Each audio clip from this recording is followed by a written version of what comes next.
For years, the tech world has been buzzing about what Apple's next big move is going to be. Well, it looks like the wait might just be coming to an end. Apple is gearing up to jump into the smart glasses race, and that could completely redefine the entire wearables market as we know it. But here's where it gets really interesting.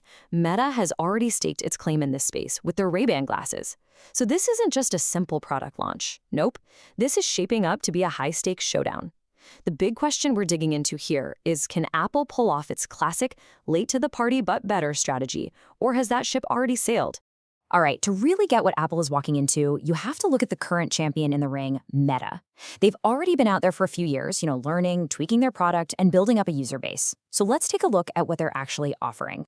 When you look at Meta's Ray-Bans, you get a really clear picture of what smart glasses are today. They're basically a device for capturing and consuming content. You can snap a quick photo, listen to your favorite podcast, or even live stream what you're seeing. They look good, they're functional, but their main job is tied to social media and some basic convenience. And that right there sums up the philosophy perfectly. These glasses are a cool, hands-free accessory for your phone. They're not trying to replace it. They add some extra functions, sure, but you absolutely still need that phone in your pocket to do all the heavy lifting.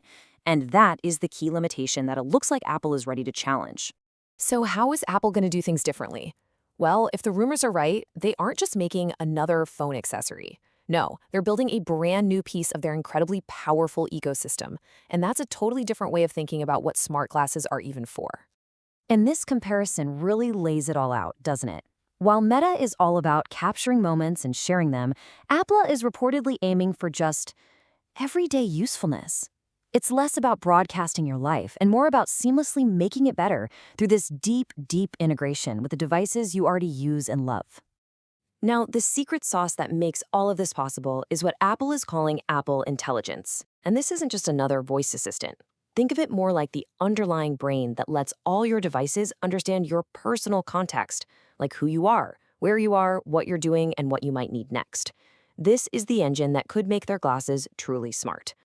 So, what does that actually feel like in the real world? Okay, imagine this. You're walking down the street and you see turn-by-turn directions from Apple Maps just floating discreetly in your vision. Or you see who's calling without ever having to pull out your iPhone.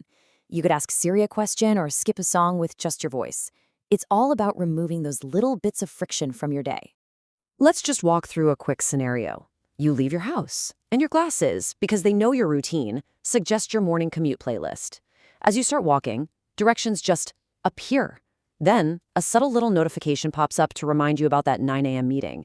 And when you get to the office, the glasses confirm you've arrived. Every single step is connected and just effortless. That's the promise of this ecosystem.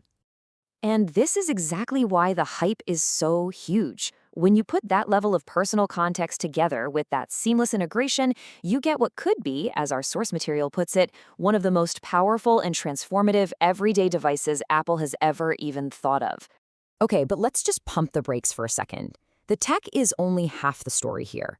The biggest, most expensive problem isn't about processors or screen resolutions. It's about, well, us.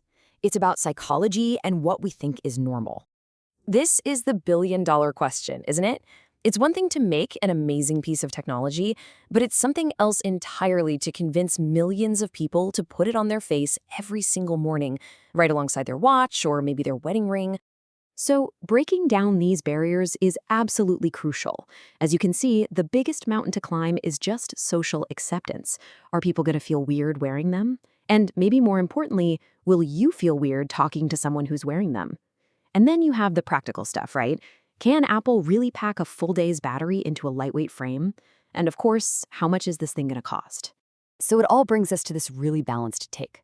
There is a ton of potential here, for sure. Enough to be cautiously optimistic.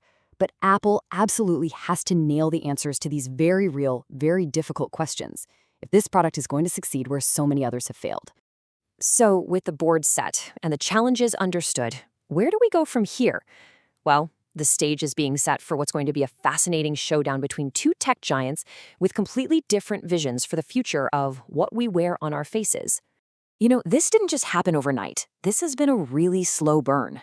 It started way back with the early experiment of Google Glass, then it moved to Meta's more fashion-friendly launches, and now it's all leading up to Apple's rumored entry sometime around 2027.